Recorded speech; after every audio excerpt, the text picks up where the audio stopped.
পাহাড়ে ঘুরতে এসে টাটকা পাহাড়ি কুমড়োর ছক্কা আজকে ডিনারে হবে, যেটা আমরা নিজে হাতে আয়োজন করছি। ঘুরতে এসে শেফ রান্না করছে। আমাদের পাহাড়ে ঘুরতে এসে আর আমরা পাহাড়ে এসে যে ড্রাইভার দাদার সাথে ঘুরছি, সেই দাদাই নিজের বাড়িতে কুমড়োটা চাষ করেছে, তো সেটাই আমাদেরকে দিয়েছে। রিসর্ট থেকে খুব কাছেই হচ্ছে এই দাদার বাড়ি, তো আসার পথে দাদা আমাদেরকে নিজের বাড়িতেও নিয়ে যায়।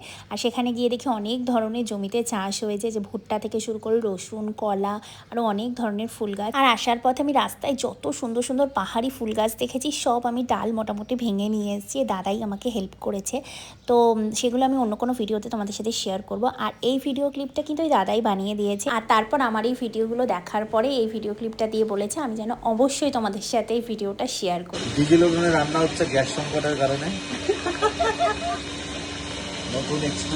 ফার্স্টে তো আমরা রিসর্টের শেফকেই বলেছিলাম, কিন্তু ওনার এই রেসিপিটা জানা নেই বলে লাস্টে ডিসাইড করলাম আমি আর শুনুই এটা বানিয়ে ফেলবো। যদিও এটা বানাতে একদমই বেশি সময় লাগে না, আর কুমড়োটা অনেকটাই বড় ছিল, তাই আমরা নিজেরা খেয়েও শেষ করতে পারতাম না। আর ওরাও এই রেসিপিটা ফার্স্ট টাইম খেলো, তো সবারই ভীষণ ভালো লেগেছে। আর আমাদেরও বেশ মজা হয়েছে নতুন জায়গায় গিয়ে এরকম একটা নতুন এক্সপিরিয়েন্স হয়ে।